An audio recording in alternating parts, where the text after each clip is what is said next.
episodes of Centering Justice.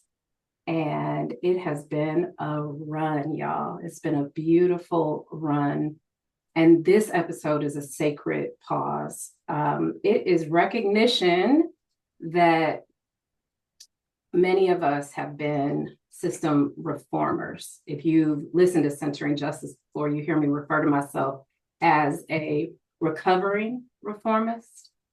But we've poured into systems for so long that were never designed for us. They don't love us. So what now? We show up every day, whether it's to the planning department or the zoning board or conversations with foundations, nonprofits. There is often this language of control, of order, of compliance, even charity. They are serving up budgets and timelines and optics.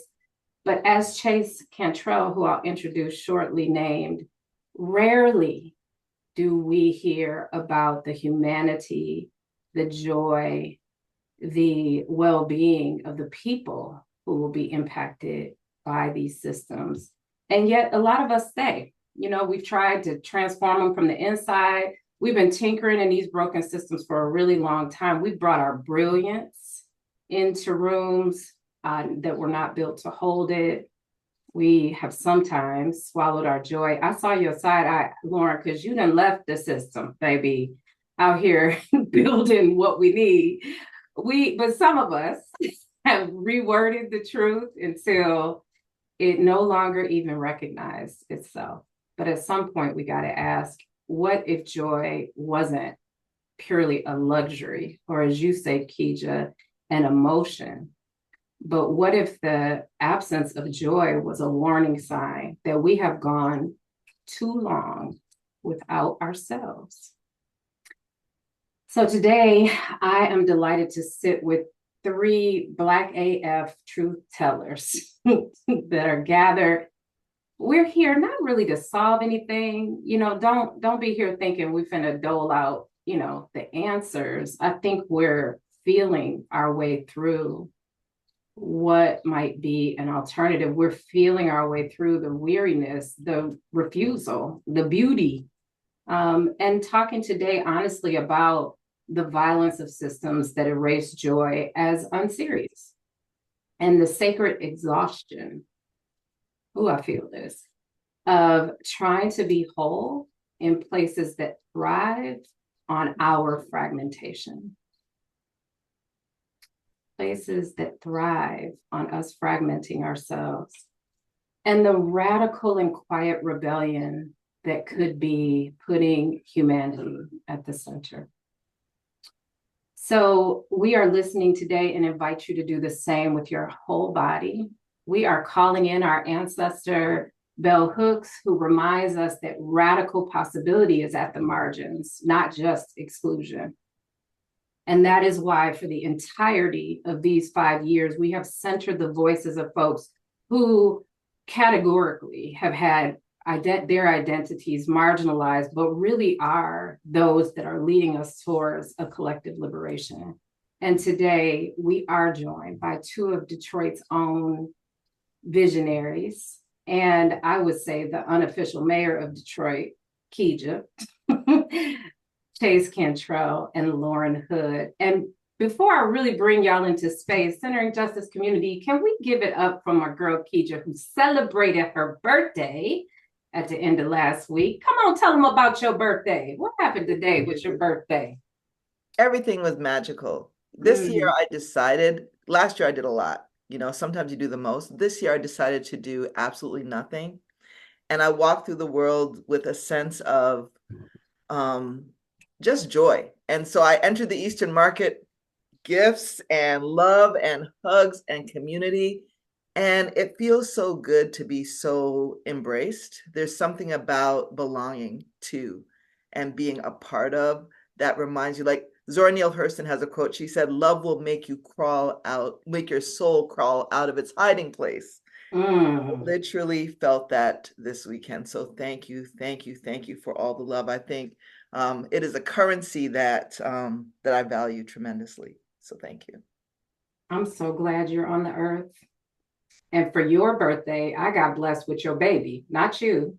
Your baby showed up at my front door and just blessed my socks off. And as I told you privately, I will tell you publicly that yours is a kind of love that reverberates through not just you, but through your kinfolk, through the communities you belong to.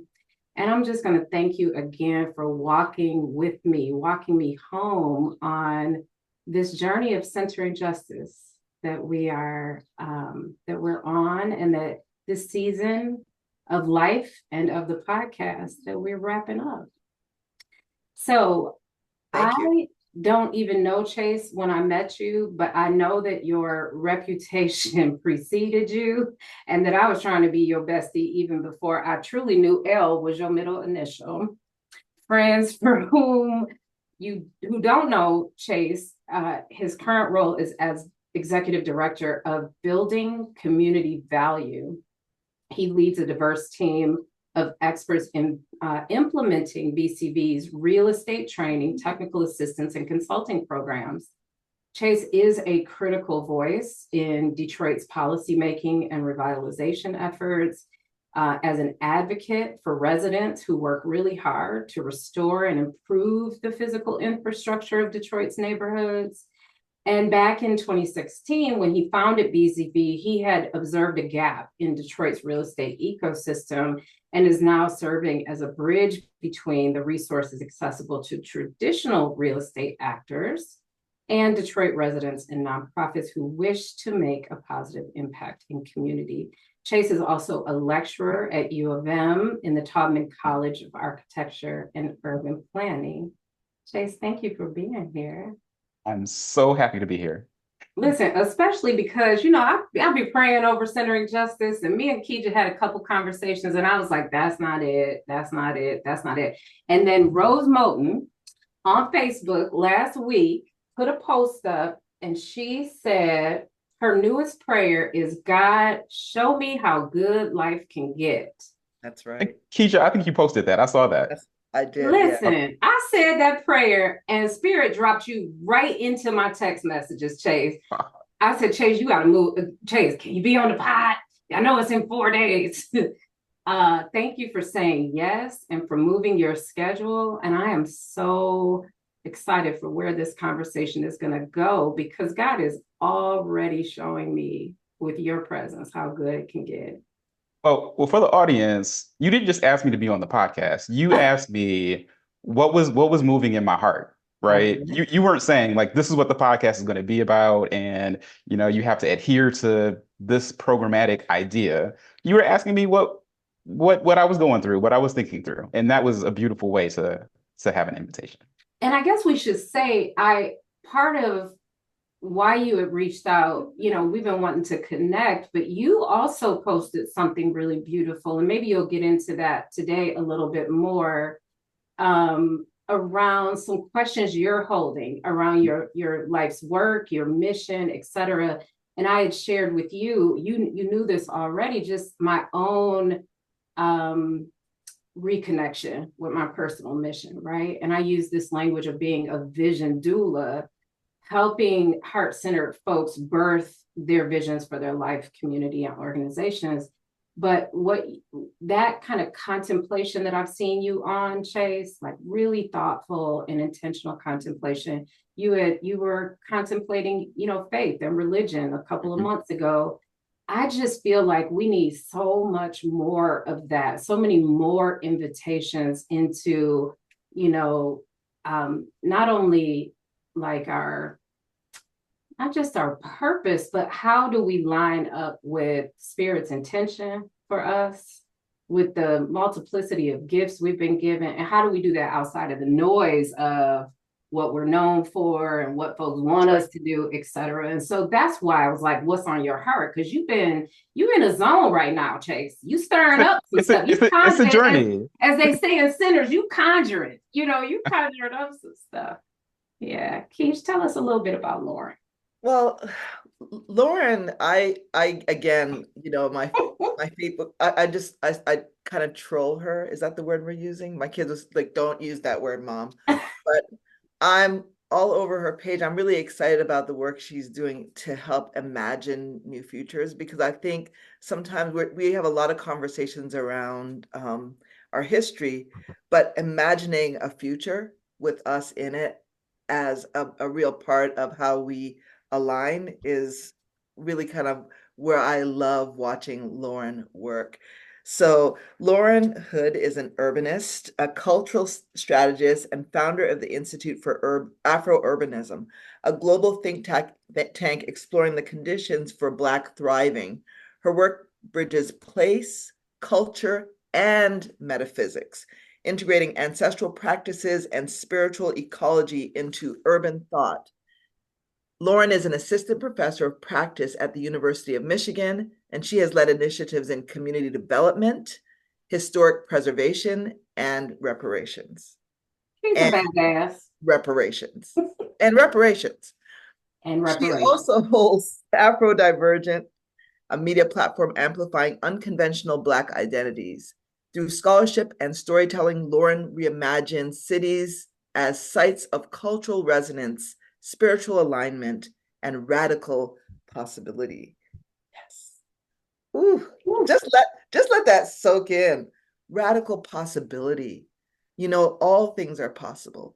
And so holding space for that, Lauren, I just want to say, I appreciate that, because I think it's so easy to get sort of quicksand into the current reality and not realize that it's our imagination and the imagination. We're living in the imagination of our ancestors. So we are holding space for what's possible. And so thank you in advance. I can't wait for this delicious conversation. Thank you for having me, guys. Lauren. Well, thank y'all, all of you. Kij, I would say a lot of you referred to yourself recently as a journalist. I'm a journalist. Tell me more. You know, I'm a media major. So I have a degree in media and communications from the University of Windsor. Yes, Canadian. And I studied journalism. I studied all sorts of journalism, but I studied mostly messaging. And most of the messaging we're getting along our feeds have very little to do with joy. And so I started thinking about, what if we centered joy in our storytelling? And so I decided, hey, I've always been a journalist. Maybe I need to be a journalist. And so I've been thinking about how to center joy even in every story that I tell. So I'm excited about that. So that's where I use the term. You were the one that said, what if joy wasn't, you said joy isn't just an emotion. It isn't an emotion. To see it as that means that we're minimizing the possibilities of joy. And sometimes joy is seen as a luxury also. It's something that you have to work first to enjoy. So we say work hard and then, or work-life balance. Work is always the starting point for everything. Like, if you do this, then you get the cookie. But joy doesn't work that way. I think we have to look at it in the reverse. We center joy first, and then all the possibilities become clearer in our vision. So I just want to invite you to think about that. Yeah. And for you, Yodit, I guess I want to invite you to you don't get to sit over there in your little square and not tell us what you're bringing to this joy potluck today. Ooh, the joy potluck. Chase's question or lamentation about, processes that sort of, no, not even sort of. Right now I'm doing some work in Ann Arbor around the comprehensive land use plan. This is their new language for the master plan that you might think about where you're considering the future of a city and interrogating their community engagement process. And I, throughout a series that I've led with one of my dream mates called Liberated Land Use, I've been thinking about like, what if community engagement wasn't this transactional thing that happens at the point with which some institutional actor decides we're going to do a plan?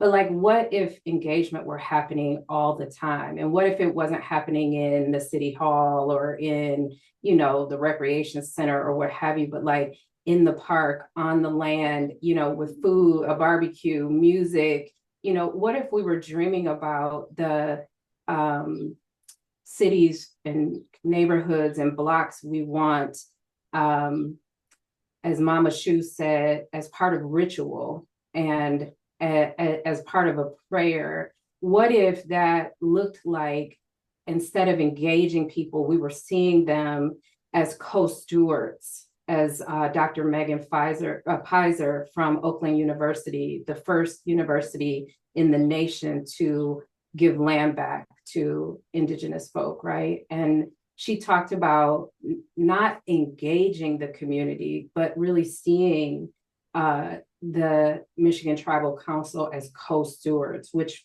I'm excited to share. They now are co-stewards of Oakland University's master plan. So, the idea of joy in design is something I think I've been playing with, experimenting with here at New, but I'm very curious about how we scale it and how do we do that in ways that are maybe outside. How can we be pushing on the outside of systems instead of what many of us have done, which is, I feel like, try to convince folks within the system that we should be doing it differently. So, and then the other thing about joy I would say is I remember contrasting joy and happy and describing joy as something that like emerges from within. It's kind of like a heat that you feel rising up from within, as opposed to, as you note, an emotion. For me, joy is very much centered in my relationship with God. It's also centered in a new mantra for me, that there is no freedom without faith. Right. So when the word tells me that joy comes in the morning, is that we get an opportunity each day to, as you know, to seek out and to find and to create joy for ourselves. It's not something that somebody else does, but it is a deep grounding and a deep knowing. So that's how I'm coming in. And I think we all named a few nerves. Like, I absolutely effing adore Lauren Hood. We share the same birthday. Let me tell you about a Pisces, baby. That deep well over on that screen there, this little podcast can't hold all of that. But someone who, like, it's been so important to me to have folks like Lauren who are, as you know, making the future we want right now. Lauren, tell us where you are. This will just prove my point. Where are you at right now? I am at, what's it called? Inheritance Juice Bar, which is a Black-owned juice bar in Tulsa, Oklahoma. So, my organization has a fellowship program right now with 8 Rockstar Legacy Detroiters, one of whom is Dewan Dandridge. And this weekend, he kicks off his cross-country reparations bike ride from Black Wall Street in Tulsa to Wall Street in New York. So we rerouted our fellowship to come here so that we could see him off. Now, you know good and well, I could not today say, Dewan is a client of New's and he's a good friend of mine. Ain't no way I could say New is about to go to Tulsa because Dewan is there. Yes, Dewan is the man, Ingrid. I love that. I love that you've created this kind of agility and ability that allows you to be in the spaces where your co-collaborators and dream mates are. Thank you. Thank you for modeling. Thank you. So before we get good and into it, I do want to name for our audience, we're asking you to really think about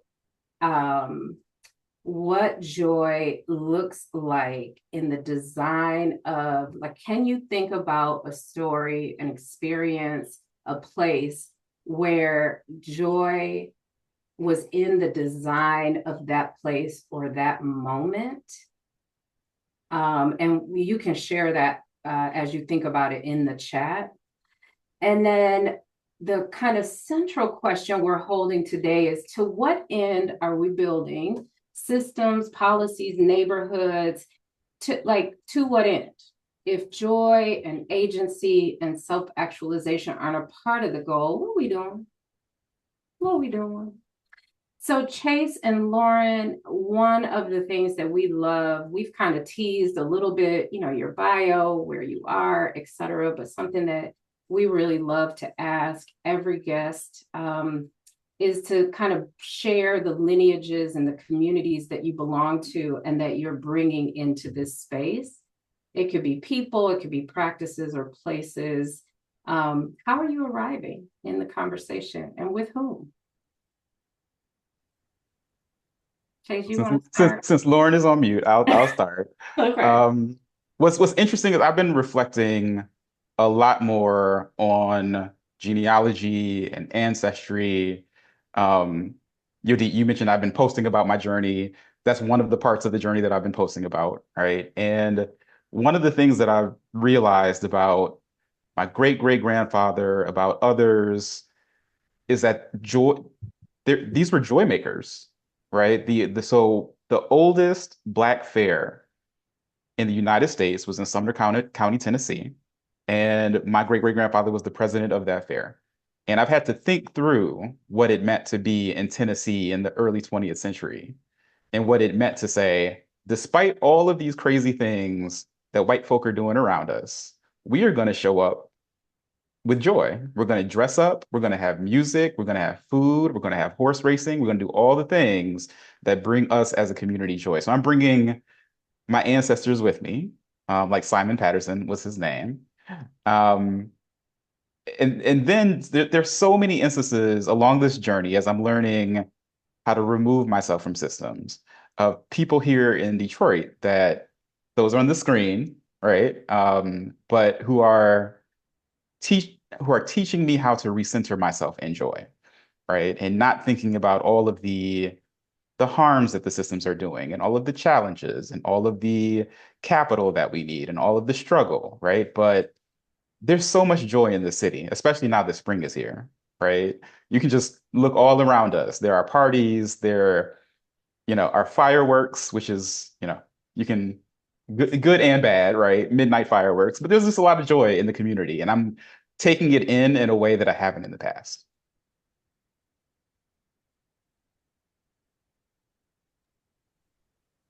I too have been on an ancestral journey. So I've got like 4 DNA tests under my belt, trying to cross-reference them all and see if they align. And also my mom is just moved over the past week, which has unearthed a bunch of like family heirlooms, like a family Bible. I found out my grandmother was in the like female Masons organization, which I hadn't known, the Eastern Star. So I've got all this family ephemera that I've been going through, and it's opening up more possibility to explore ancestors, like bloodline ancestors. But one that came to mind as we were talking is my great-great-grandfather, Philander Hood, fought in the Civil War. And I named the fellowship after his battalion. So he fought in the 102nd Colored Infantry in Detroit. And when they wrote about this particular infantry in the Detroit Free Press, they referred to them as Corps d'Afrique. So that's what I named my fellowship, Corps d'Afrique. I'm kind of picking up the lineage of, I think, liberators. Like I've had friends jokingly refer to me as Harriet. So I don't think of myself as like, I'm doing the freeing of people, but I'm modeling a certain way of being and I'm offering tools. I don't look at it like I'm here to free you. I'm gonna be like, this thing worked for me. Why don't you try it? Yeah. Or also modeling like I'm being free and not getting punished. You can too. You know what I mean? That was afraid to kind of step out and do things on my own because I thought I would have to live at a certain level. I wouldn't be able to go places and have nice things. So in my mind, it was kind of scary to be free. I also thought people would want to snatch my wig just as a Black person out in the world trying to live differently. So I had all these fears around what it would look like to be out there doing it. So I think what I see myself doing is modeling a way of being and saying, it's safe, it's okay, you should too. Ooh, that so resonates with me, Lauren. Thank you for saying that, because I think there is this the setup, right? And the setup starts all the way in kindergarten, where kids walk in with the kind of joy, like they're like, hey, everything is possible. And then the first question they're asked is, what do you want to be when you grow up? And they're like many, they're first they start out, they're like, I want to be a clown. And they're like, no, no, no, what do you want to be? And all of the questions are aligned to having these careers and jobs and this measure of success that's tied to this identity. And so starting to unmask who we are separate from what we do becomes really the work. It becomes a real challenge. And I grapple with that. I'm like, okay, when people say, I hate that question, like, so what do you do? And I'm like, I live. Like, is that enough? Right? So is it enough to decide that you're going to live, and how are you going to do that? How are you going to center something else in the conversation versus your profession? Kija, the reason that that can be so dangerous is I am that kid who followed through. Like what I wrote in first grade, I became. And now I'm an adult and I'm undoing all of those things that I thought I had to become. And if that question had been reframed, how do you want to show up in the world? What do you want to feel? Like all these other questions that we could have asked, I might not have followed that path, but I followed through because I thought that that's what you had to do. Right. And so I do think we have to be asking those questions earlier, like asking our children what, like one of the things that my sister is asks her children every morning they wake up, what did you dream about last night? Or what's bringing you joy right now? What's making you happy? When we ask that question, we provide permission early on for a different, like you said, a different set of answers and curiosities, right? Curiosities. I'll offer too that I recently, well, not recently, maybe in the past year, got conscious about reframing my true north. And what occurred to me is previously, like you, Chase, we're chasing like success. And I realized at some point, like, no, I don't want success. I want freedom. What I thought was success was at a certain point in my life, I was like, when I become the executive director of an organization in the nonprofit ecosystem, that is the pinnacle. That's all I want. I've gone to school and gotten this master's degree in community development. I think the highest high is being an executive director. But I had that and I was traumatized by it. There were so many, like the board wanted me to do real estate development and told me to leave behind all the community engagement I was trying to do. The funders were iffy. And it was just a dynamic where I was like, I just want to be free of all this. And I was like, okay, that's the true north. The true north is being able to have the resources that I need to be able to do the things I want to do. I love international travel. I like experimenting with new foods and new cultures. I want to have adventures and certain kinds of retreat experiences and consciousness expanding conversations. Like I want the resources to be able to do all that. But also the freedom to do a kind of work that doesn't make me feel like I have to compromise who I am. So the true north in my orientation for me is around freedom and not any more success. Like I don't even, what is that?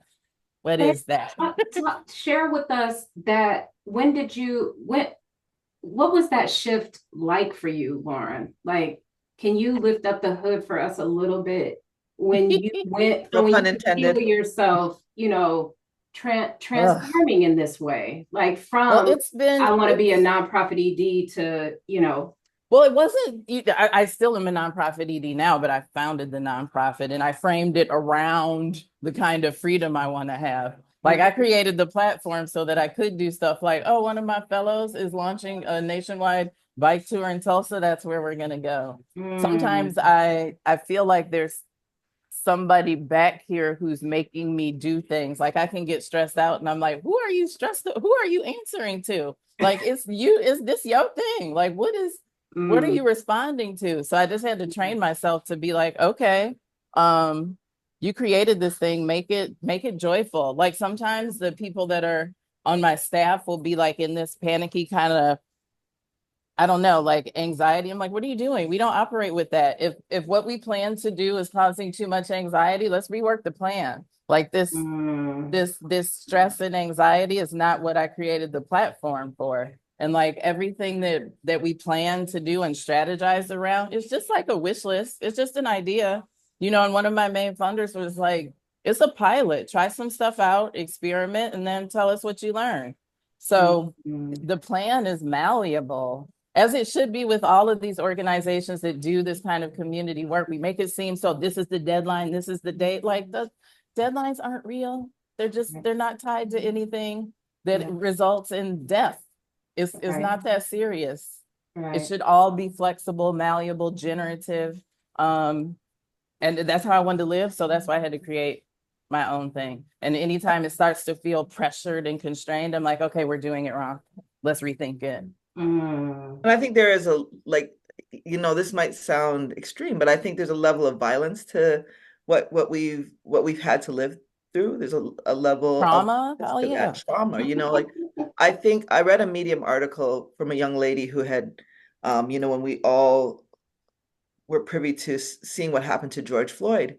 And she wrote a piece talking about how even though she had just witnessed that, she had to meet the deadline to get these memos and these deadlines out. And she was like, where is the space where we get to see, this happens and we can say, that was really hard for me and I need to withdraw. Like there isn't, in the grind of capitalism, there isn't that space. So you see it, you consume it, but you can't even have time to sit with grief or to say, I need a moment to take a pause from that because we're constantly going. I think we can. We just have to weigh what the consequences are, and are they something that we can find palatable? That's right. I love Gen Z for that too, because I think Gen Z is pushing some of those boundaries. And what I hear from my generation is like, oh, Gen Z, they don't want to work, or they're lazy. But a lot of times Gen Z, having gone through the pandemic, are like, hey, I'm prioritizing what it really means to be alive. When I tell you that 15-year-old of mine at the house be teaching me about rest every day, and we were having a conversation because I'm always trying to heal, right, those parts of me that get into, that get afraid. I'm raising a Black boy, right, a young Black man, and I've worked really hard to provide as many resources as possible so that he can have a fruitful life, right? And let me be honest, so that nobody kills him, nobody locks him up, nobody takes his humanity from him. And he's such a mirror for me. But at one point I told him, it's okay for you to be mediocre. White guys get to be mediocre all the time. Now, I was trying to say, it's okay. Like, you don't have to be a high achiever like your mama thought she had to be. I grew up in a generation where our parents actually said, you cannot be good, baby. You got to be great in order for them to see you, right? So I was actively working against that. But anyway, this little mediocre thing. So I'm saying to him, honey, I think if you studied a little bit more, you could get this better grade. And he was like, I'm good with a B. The way I clutched my pearls, sir. No, you not. And I'm paying this tuition every month. I'm good with a B, Mom. It's okay. And I love that for him. I love that. And I want to be the kind of elder that is not just passing wisdom, but receiving it from our children. And Kija, something that you said, and then Chase, I really want to hear kind of your transforming story, but something that you said about asking our kids, what do you want to be, is so tethered to capitalism. It is. It's such a way in which we groom them from the beginning to associate their work with their worth. Mm-hmm. And I, like you, Chase, am trying to unravel those parts of me that heard you got to be great, or that where I was being groomed as the emerging matriarch in the family, from, little, right? Like your grandmother, like you got to be her when she moves on. And so even there, that sense of response. So even outside of work, right? Even within our own family. Now, do I want to be a good ancestor in my family? Absolutely. I want my family and my descendants to decide if I'm the matriarch. I don't want to choose that mantle or have it put upon me. Chase, how are you coming in that? And also just again, like when did you notice this shift for you that we started kind of talking about online? Well, first I want to celebrate the way that you are mothering a young Black man, mm, because thinking of my own family, all right, my mother is of a certain generation, and I love my mother deeply, and I'm glad she is still with us. Um, but I grew up in 1980s and 1990s Detroit, which was through the lens of, now that I'm an adult, I understand more, through the lens of a parent during that period, was a fear-based place, right? mm, She had two sons, she didn't want her boys to die.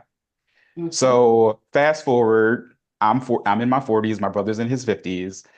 My mother is still mothering in that way, right? So for you to think through, all right, I need to adjust the way my son can be in the world is a beautiful thing, right? Because that's a struggle that a lot of parents have. So I want to say that.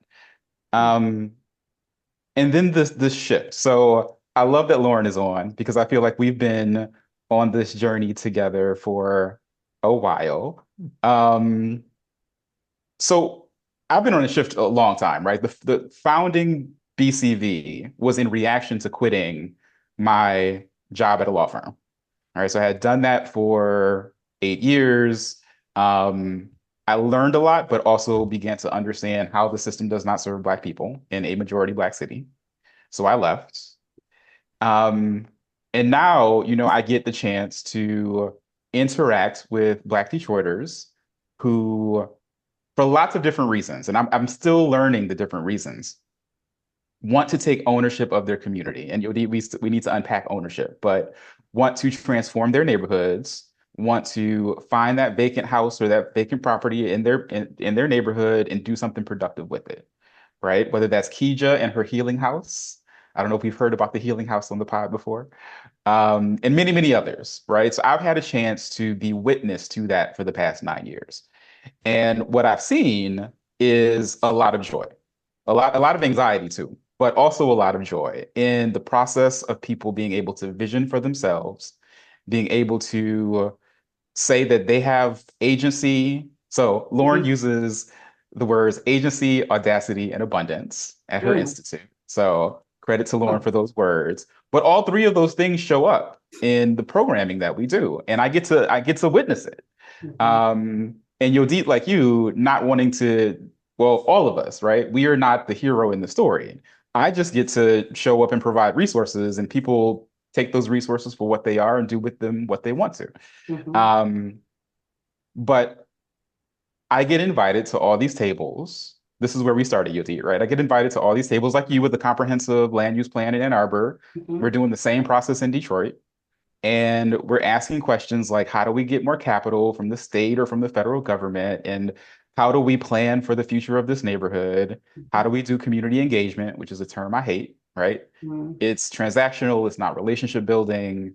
And we're not saying what we want the outcomes for people to be, mhm, right? We're saying that we need capital. We want to see a different physical environment, right? We're not saying we want joy. We're not saying that we want people to have power. We're not saying that we want abundance.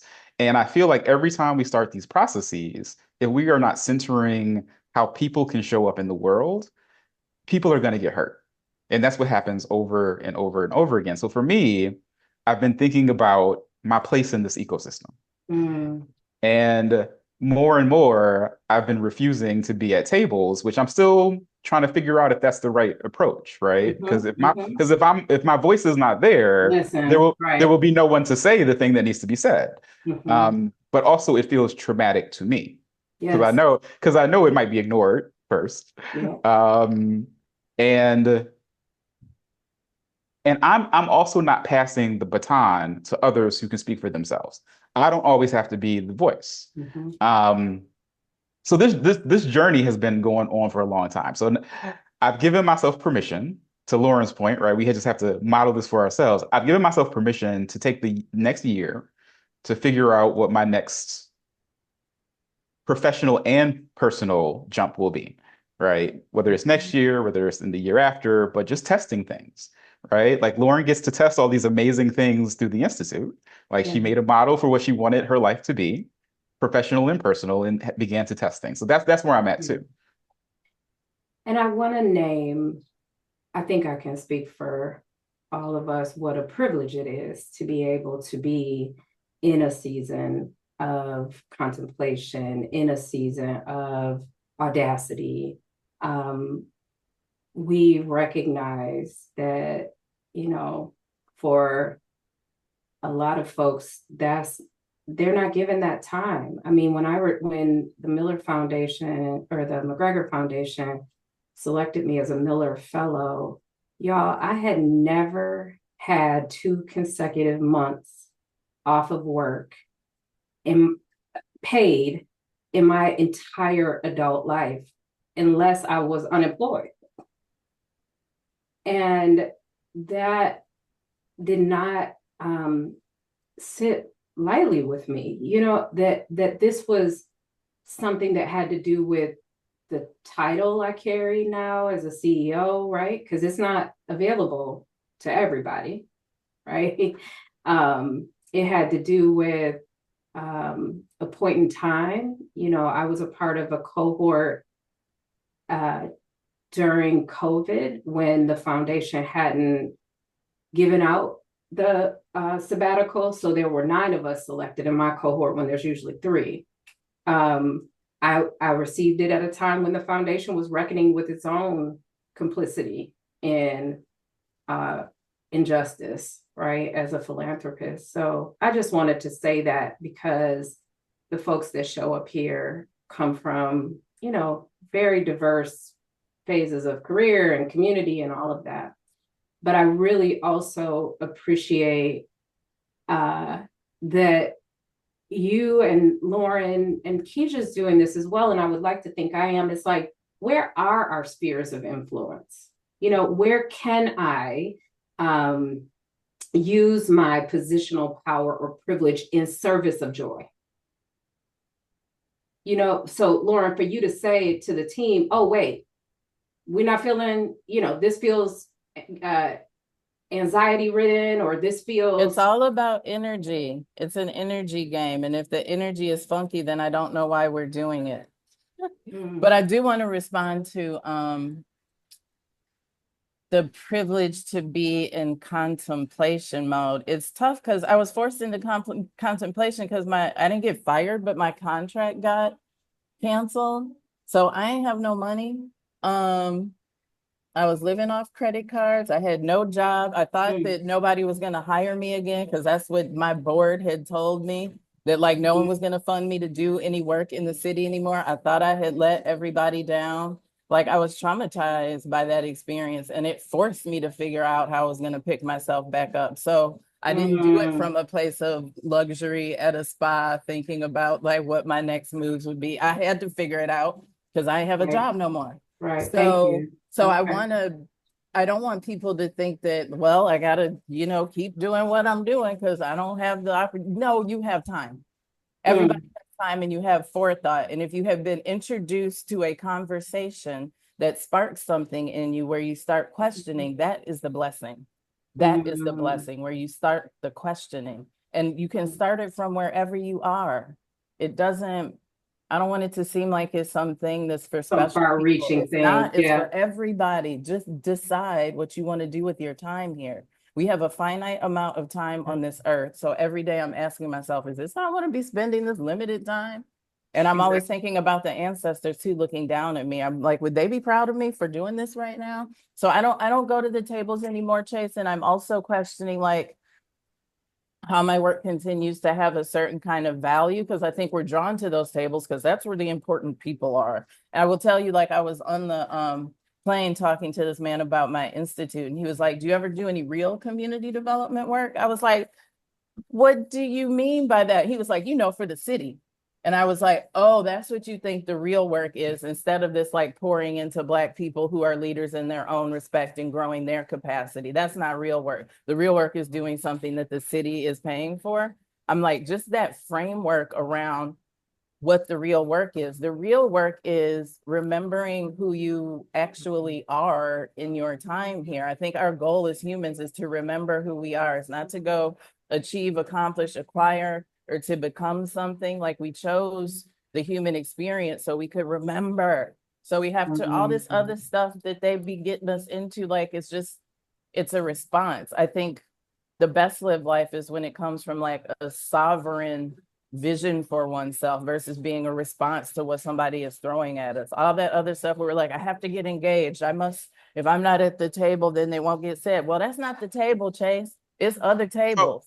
Wait, hold on, because we can't miss that. Hold on, that was a whole nugget you just dropped there. Because the stuff is happening all the time, like you were explaining. What if the engagement was happening with the joy, with the food, with the music? It is. That's happening right now in everybody's neighborhood. We just think it's not engagement because the institutions aren't there to like glean anything from it. But that doesn't mean it's not meaningful. We've been framed to believe that, like, if they're not there, that it's not important or real. Like, that's the thing we have to like. Yeah, I mean, I think I wanted to catch the real sovereignty piece though. And truly, in every episode of Centering Justice, there is a moment where I feel like the divine speaks. And I just heard that through you, that the real sovereignty is, can you say it again? The real sovereignty is in. It's having a sovereign vision that isn't in response to what is being thrown at you or presented to you. What do you want to do outside of whatever they're doing over whatever there? The world that's told not true. You to do. I say all day long, that's no longer my ministry. I also tell people I don't do trials and tribulations anymore. If people want me to tell a sob story about how we've been marginalized or left, I don't do that. That's not my ministry, because it doesn't feel good. Words have power. It's like casting a spell. I'm no longer casting that spell. I am casting a spell of Black thriving, Black audacity, Black abundance. Like that's the vernacular I use, because that's what I'm trying to cast into the world. I don't do tribulations no more. That is no longer I'm not trying to prove to anybody how we've been harmed. It doesn't end up in anything. It doesn't have go such anywhere. A responsibility for that, right? Like, I'm sorry. I was just thinking, I know I mentioned this to you, Chase. My grandmother used to say, you don't have, I'm not saying you don't have to work, but I'm saying you can work differently. My grandmother worked in a tobacco factory for close to 60 years. And she was always at Carnival in Trinidad. She was always finding joy in spite of her work, but working differently, showing up differently. That is our birthright. And it is a responsibility we have to them to live a life of our choosing.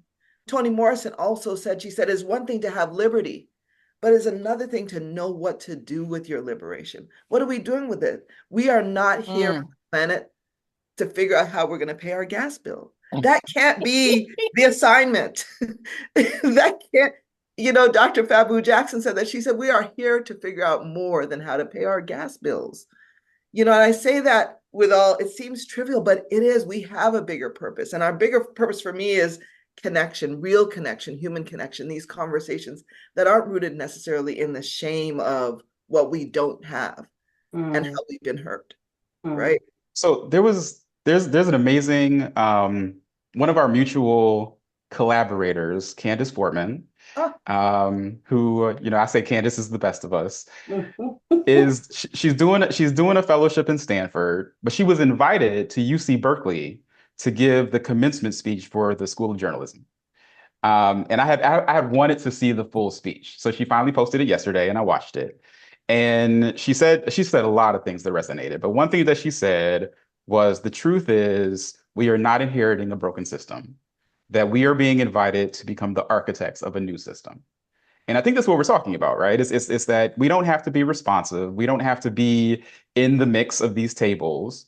But part of me in a place like Detroit, and I feel this for Memphis, and I feel this for New Orleans, and I feel this for all these majority Black cities, is what if the things that we are talking about, right? The joy, the leadership of, we used to talk about neighborhood PhDs, right? People who have been in community all their lives, don't have the formal training of, urban planning schools, but they know their neighborhood better than anybody else.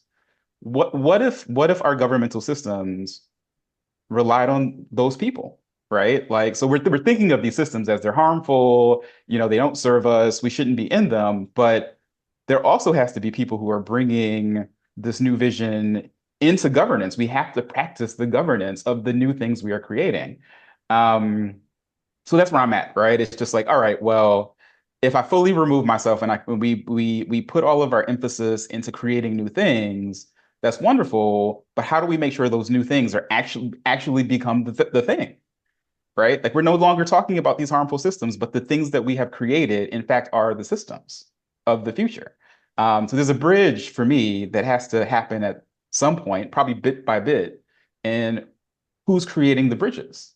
And that's sort of how I'm thinking about my journey too. It's like, who are the bridges into the new things that we are architecting? What if we Well, had the you leadership are. that just represented those new ideas, and it doesn't have to be a new ideas convincing the Not convincing. institutional No, no, no, framework, no. Yeah, it's not. or being a bridge? Where's as I think about who is our new mayor, why don't we just have a candidate that can represent that ideology And and we those should, frameworks? and we should. You know that was a journey too. We should have that candidate. So for folks who don't know, I considered running for office this year, really last year. And as Lauren talked about energy, let me back up. So we talked about how the systems push us towards greatness. You have to be great, right? You have to excel. You have to be better than everybody else. So I talk about this as like the Renaissance and caste syndrome from the point of view of Detroit high schools. Because all of my friends of my age group who went to those schools all have general anxiety, right? All are trying to understand how they shift their thinking away from having to push themselves in that way. And it's a struggle as adults, people in their 30s, 40s, 50s, trying to figure that out. So as I thought about what it would mean to represent the ideas that we're talking about, never experienced that kind of anxiety in my entire life. Had to work through it, had to feel through it, had to understand what was happening to myself in that process. And I decided that was not the way to have the impact that I want, right? That job is for someone, but it was not for me in that moment. Um, and again, because I know that if you go into that system, the system is not yet changed. Will a mayor be able to change the system, or will the system change that mayor? And I think in this moment, the system will change that mayor regardless. And I have people tell me that, right? We love you, Chase, but you will not be the same person if you get that job. And I believe that is true. Um, so we have to keep ourselves well too as we're trying to march towards the new things. I think as I watched that mayoral forum, if I may, last week, I don't disagree with what you said, especially about you in particular, Chase. But I did leave that video wondering, what are we going to inherit in terms of leadership? And what is the cost of not having someone who has an orientation towards a new future, not a well, let me be more explicit, a pro-Black future for the city. And when you talk about bridge building, I really do think that Lauren, my way of thinking about this is as an abolitionist. One of my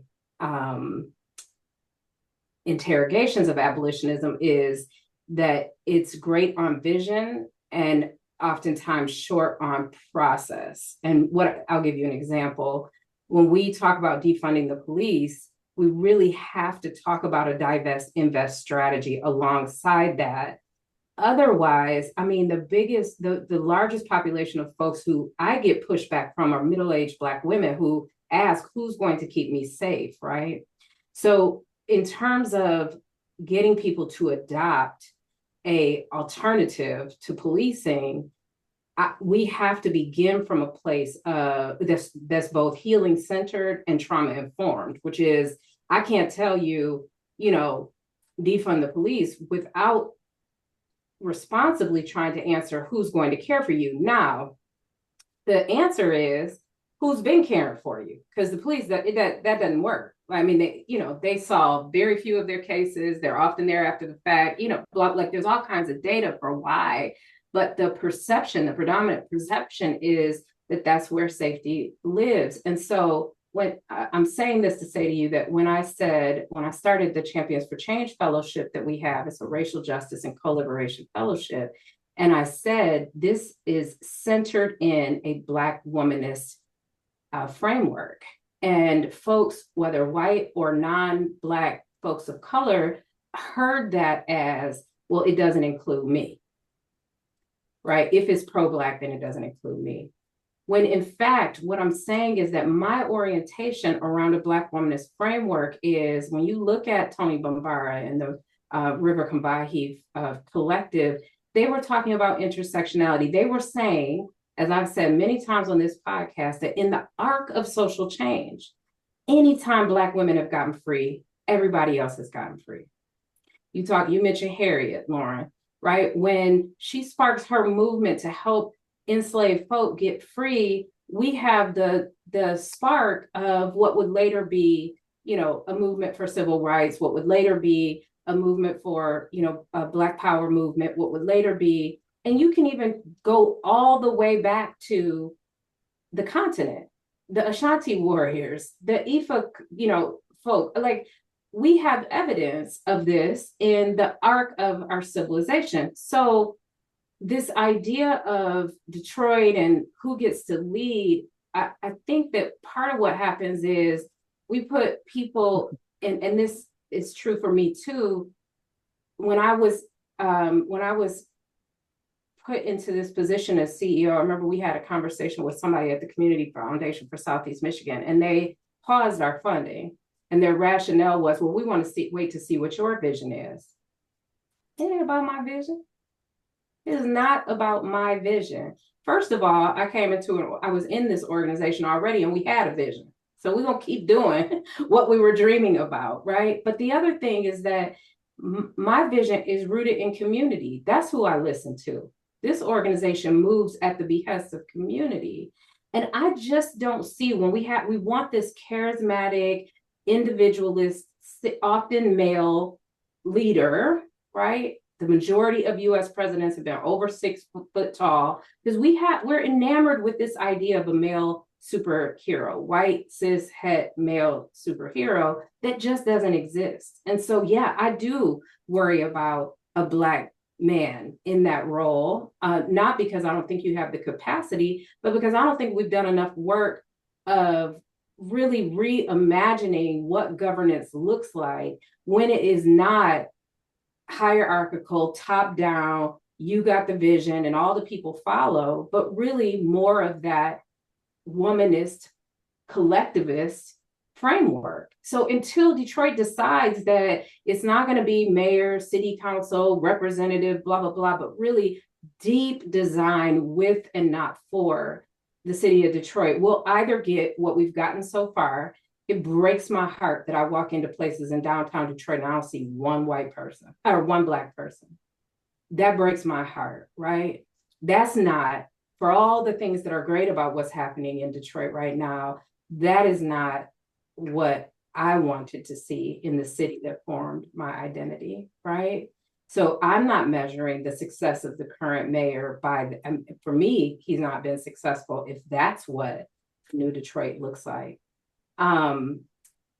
Chase, I mean, let's come down a little bit more into land use and housing and neighborhood design, all of which, as you already noted, often reflect individualism, private ownership, security, fear, what would it mean to bring, what would it look like to bring joy, dignity, and agency, or audacity, agency, and what's the other one, Lauren? Abundance. Abundance into your work. How have you been thinking about that? And how, if at all, have you seen it manifest? I try to add a fourth to Lauren's list, authenticity. That's Mhm. that because I feel like that shows up alongside the other three. Um, so what's interesting is when people I've seen this in two ways. I've seen this through my own organization. I've seen this through a lot of other community-based orgs, but the idea of agency, being able to say, this is mine, Detroit is mine, right? No matter what a white mayor says, no matter what, you know, Gilbert or the Illiches, whatever white interests there are, or money, just capital interests in general. Detroit is mine. You can't have it. And I feel that so intently when I go around the city. It shows up in the trainings. It shows up in, we have alumni mixers for our org when people come just to celebrate, just having graduated from the training. That agency, that feeling of not only is this mine, but I am able to do what I want to do here, and I'm going to do it, no matter what anybody says. Like that is joyful. It shows up as joy. Same for abundance and audacity. Like it is audacious to say that in a system that believes that Black people don't have the agency to do those kinds of things. And what I love, and I've learned this from Lauren, I've learned this from our friend Orlando Bailey, like this has been Detroit, right? Like there have been, again, I mean, you mentioned middle-aged Black women, like usually middle-aged Black women who have held down the block, right? All over the city. Putting out picnic tables, putting out, garden beds, like keeping all the vacancy we talk about as a deficit, right? There are Black women in Detroit who have always seen it as an asset, right? Like, again, this is mine and I have agency and I feel abundant on this and I will, have the joy to bring people collectively together on these parcels of land. We've always done that. What I want to see more of, and this is the bridging, is these millions and millions of dollars that come into the city through our budget. All right, a budget is a moral document. How do we make sure? Say that again.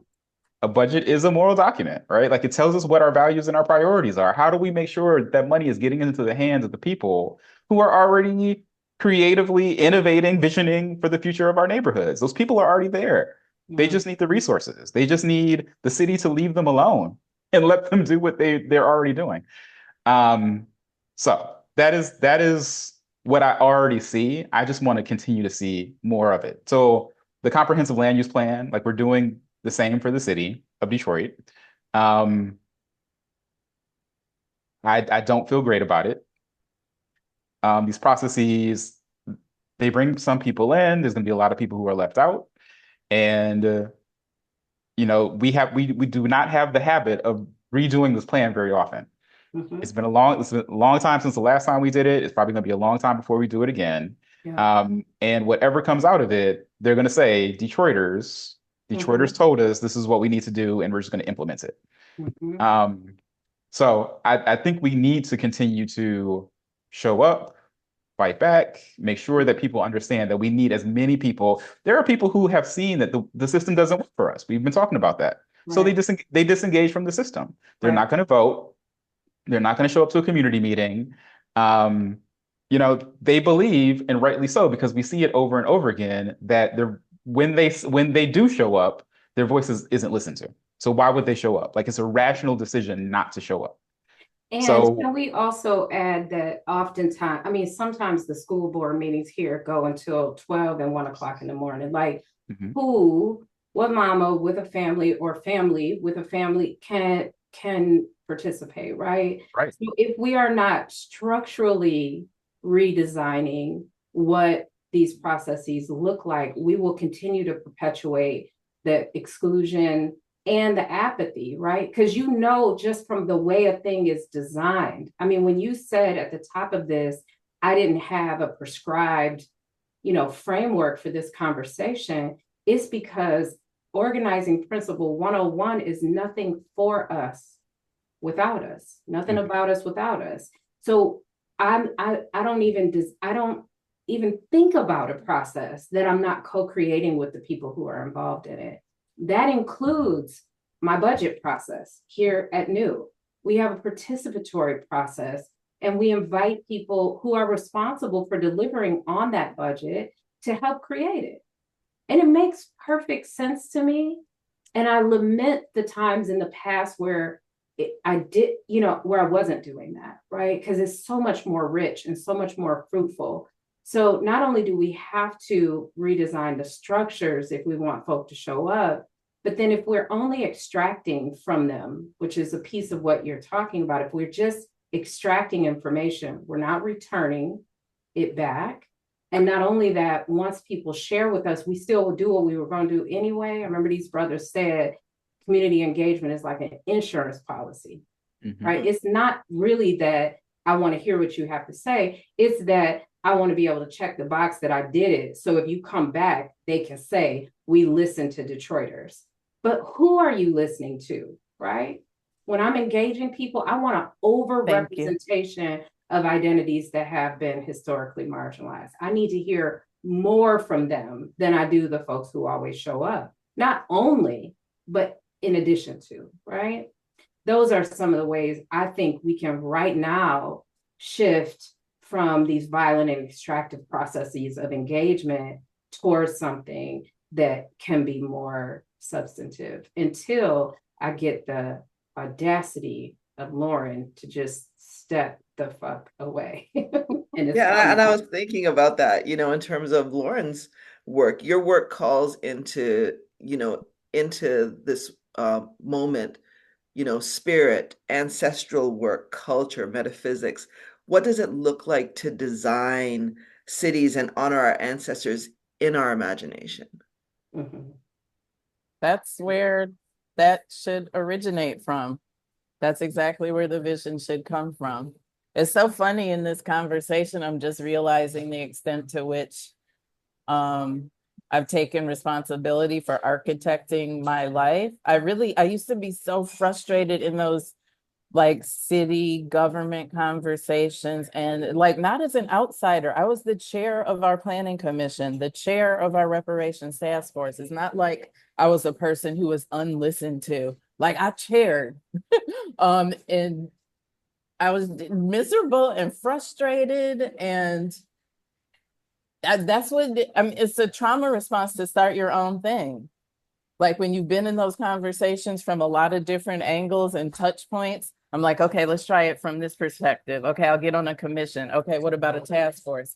Okay, what about like as a planner working on behalf of the city? Like you try it from all the different angles and see that like nothing's moving. You just have to be like, well, had a good run. Let me see if I can just model something else. Like, and I don't know if I have this scarcity of time in the back of my mind, but I just got thinking like,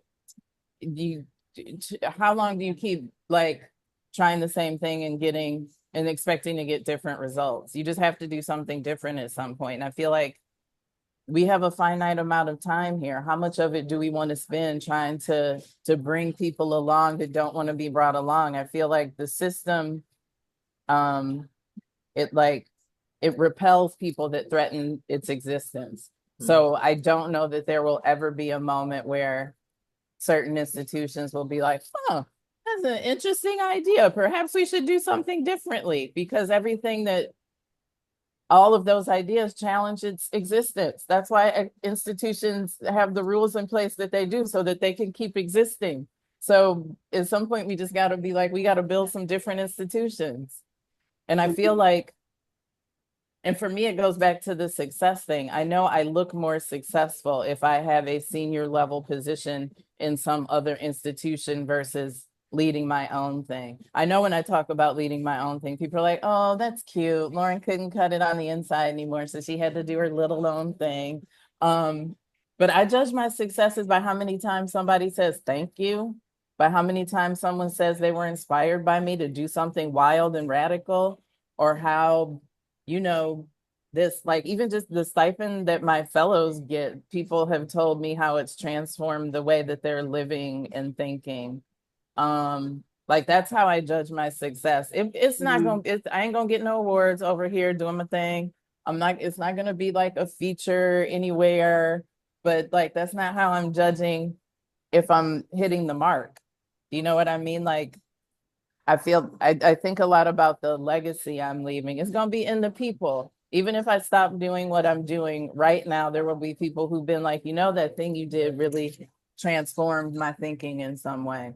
Well, Like they thought Harriet was crazy. I mean, so yeah. Yeah, but it's an everyday practice too, because I do get lured in like when I see like all the little awards and stuff and people on dioceses, I'm like, I'm gonna be on it.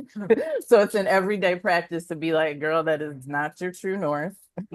Your true north is to live a life that is free, do the most that you can with the resources and relationships that you have available to you, walk with integrity, and discover who your most authentic version of you is. But I do get distracted quite a bit.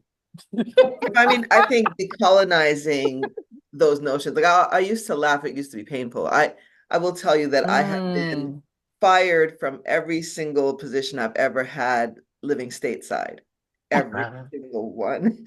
And I used to feel really like that doesn't mean it wasn't a good fit. Right. No, but it wasn't even, That's it was all. like my values were so different. I didn't understand this. So I didn't understand that I was here for a different purpose. And I imagine everything always goes back to education for me. I always think about the kids who won't graduate top of their class, who will graduate somewhere on the bottom, and still they have to find some worth for themselves in this life.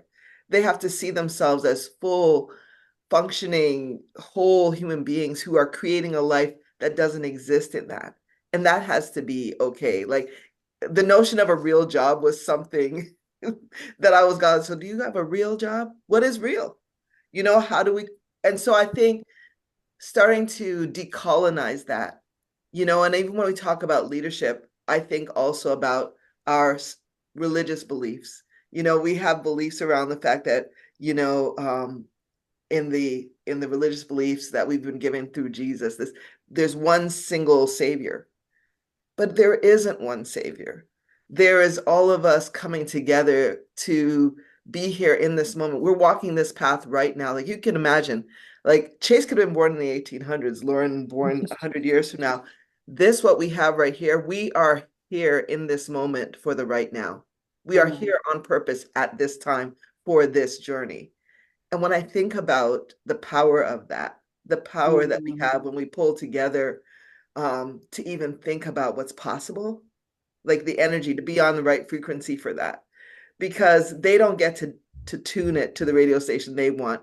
We get to tune it. We get to be the architects.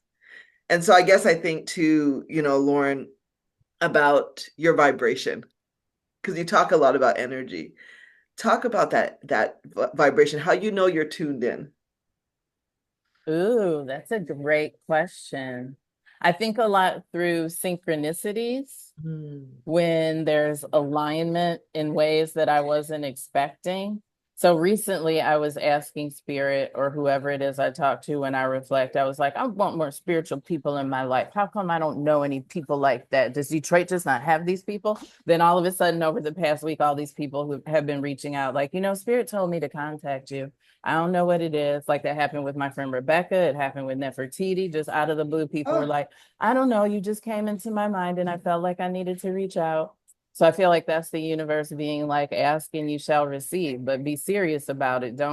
You can't be flippant with what you're asking for. When you're serious about the intentions you set, I feel like the universe rises to meet you.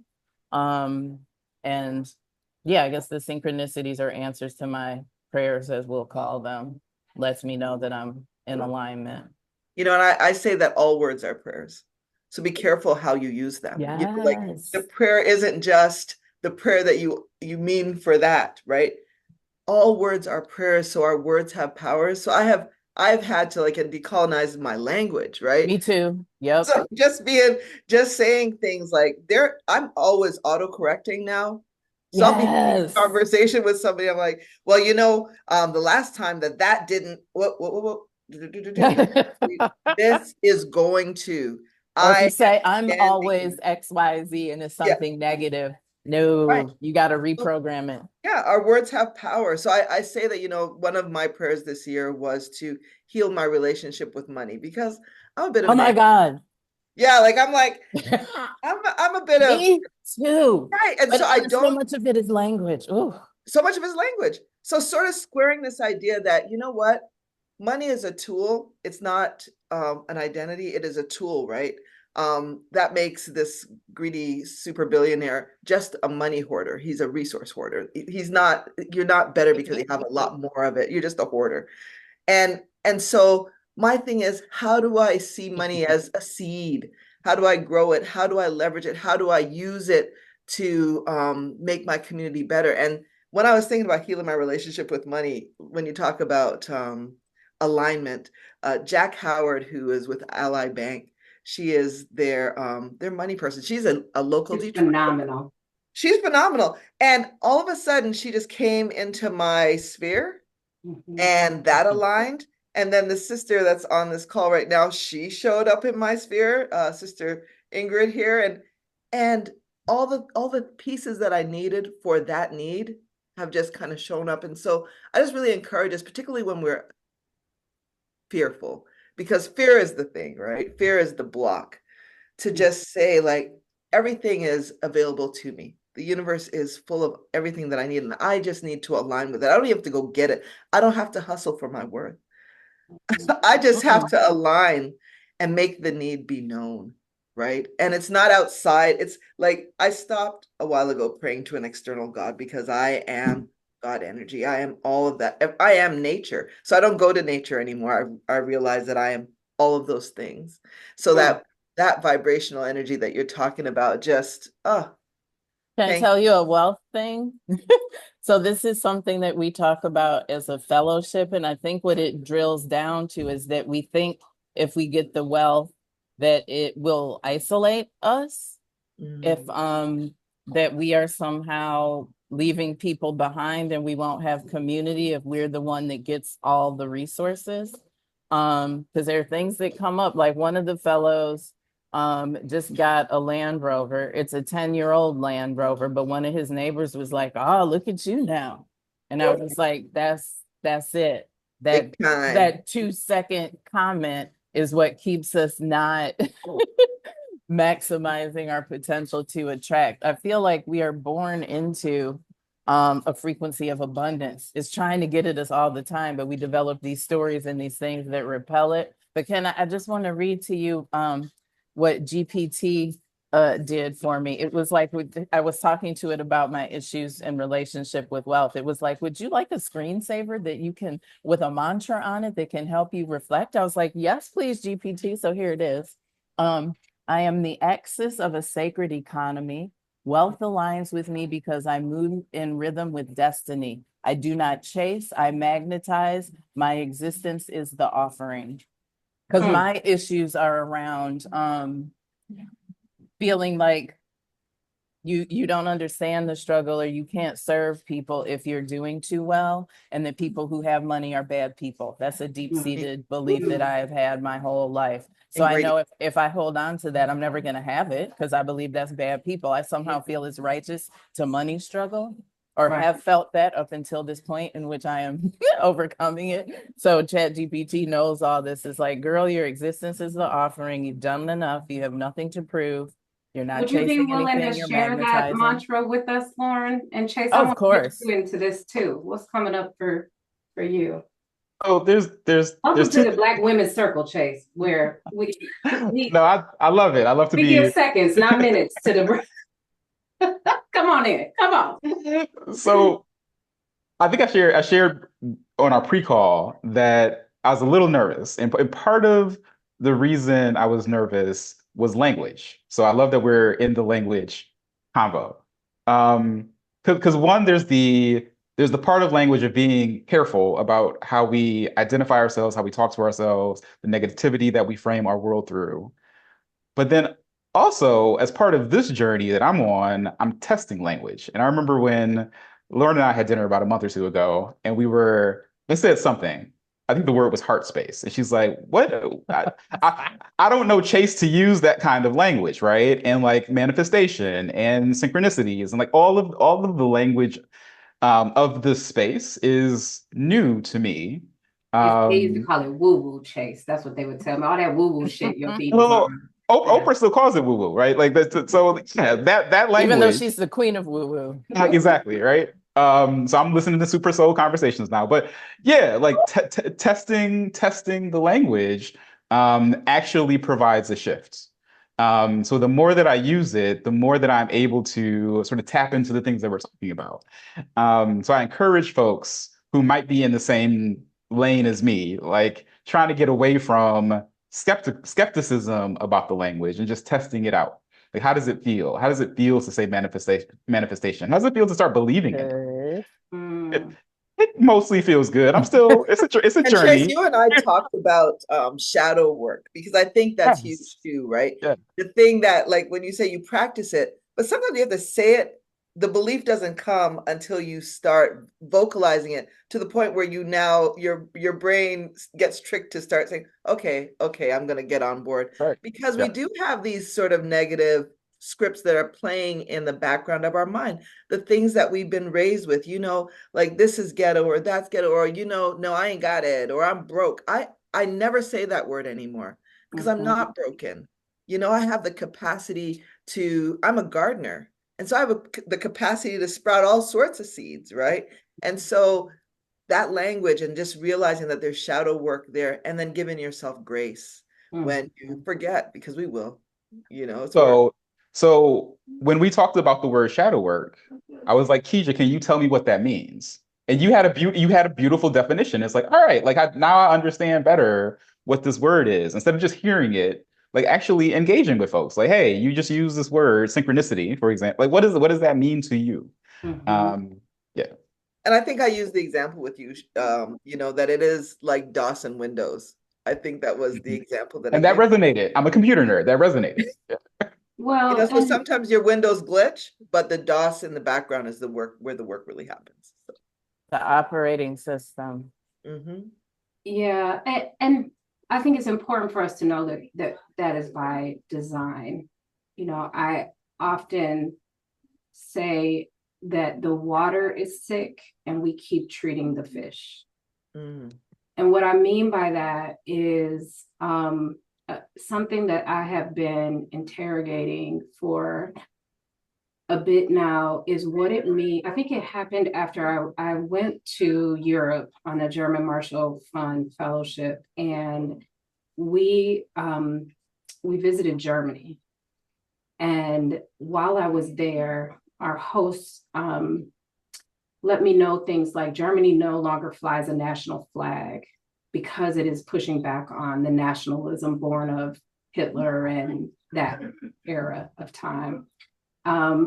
Everywhere you go in Germany, there is a somber reminder of this mantra of never again, right? There are gold plates with those who were lost in the Holocaust on the sidewalk, their names in parks, in museums. The children are taught about the country's complicity in the harm that was enacted upon Jewish people. And I remember just feeling so sad that I lived in a place that to this day would not openly, not only acknowledge, but work to reckon with and repair the truth of its original sins. And what it really is that the values we espouse, one of which is liberty, right? And freedom and justice for all, are not values that we have ever actually embodied or lived into. Instead, the values that we have are those that disconnect us from our shadow selves, because they say, if you're not perfect, you're not good enough, right? Perfectionism is a tenet of white supremacy. The idea of the binary, whether that's binary thinking, binary identities, binary, like the binary is a function of this water, this sick water that I'm speaking of. And so every time we choose joy, every time we accept the parts of ourselves that are flourishing and the shadow part that needs to be illuminated, we are committing an act of resistance. And joy is a practice of resistance, at least in this context that we are operating in now. And while the systems may not love us, it does not mean we are unlovable. Each of us deserves and it, is by somebody else loved and highly regarded and valued. And it's important for us to witness that to each other as a strategy for survival. I teach a lot about belonging, and John Powell says that at the center of any significant movement for change are really two questions. Do you see me? And do I matter? Right? That is what, at our most human level, we want to know, that we matter. And when you know that, I think you have more fertile soil to cultivate joy, right? And more spaciousness for joy and more energy to do what each of you have done and modeled today. And that is to take a step closer to reclaiming your own joy, not only as resistance, but as your birthright, right? So we are nearing our time of wrapping up. I want to thank all of you, and I want to thank our audience who is with us. I always love to give a shout out to Jess Carmichael, our showrunner, who makes shit happen in the background, including what will come next, which is a song that Chase suggested to us, and we all were like, yes, yes, yes. And trigger warning, there's some cussing and some other stuff. If that's not your thing, drop off, huh? And some going on. And some going ons. And the last thing before we go, so just put a survey in. We'd love to receive your feedback. But y'all, I mentioned this at the top. Next month, June, our episode will be our last of Centering Justice. It will be our last because I am stepping down from New as CEO as of June 30th. And you'll hear lots more about that announcement, but I want to share that there's some folks in this space right now who have been with me since April 2020 when we started this podcast. So I want to tell you before all the public brouhaha and hoo-ha happens that it has been a delight of my life to have this space, and it's actually been a space that saved me on many days. But I also want to tell you, I'm excited. We have an amazing guest, including the person that will be New's next CEO, but somebody else awesome who I just talked to today. I think we're going to have to move the day. I think we're going to move from June 25th to June 26th, which is a Thursday, but Jess will get that out. And so give us some feedback. Love to hear your thoughts about what that last show should look like. And then on June 20th, we're going to have a funky good time in-person party to celebrate this beautiful transition that's happening here at New, 5:30. So join us and sign up for our website, or sign up on our website. I know Michelle, you too. So you can come partake with me. So who's the person, Yodi? Is a secret? Who's going to be our next CEO? Yeah. Will Jones III.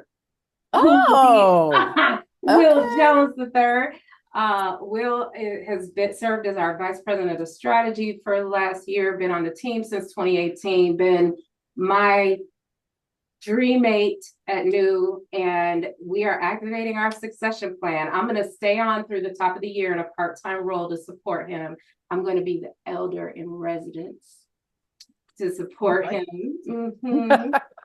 And I'm really excited. More to come, but there you are, y'all. Come back and hang out with us for the last episode, which will be on Zoom that week of the 25th or 26th, and then our party the week before on the 20th. That's gonna be a good time.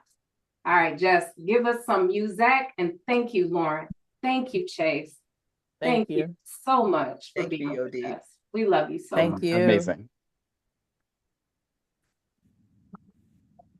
All right, I'm getting in the chat. I'm that nigga. I don't think you heard me. Oh, we gotta say who this is too. I'm that nigga. Just in case you wondering. If you can take it, I don't even mean it. Hey, if you can take it, I don't even mean it. Look, perimenopause got me forgetting what his name is. Yeah, you gotta put it in the chat. Oh, I got it. Durant.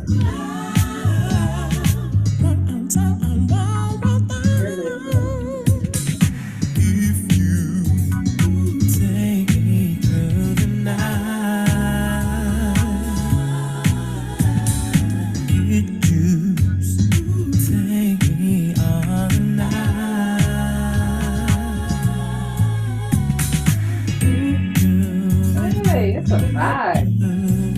I feel like I should be on Bill Out. Windows down. Tell Joey, baby, take me on Bill Out. Play this song.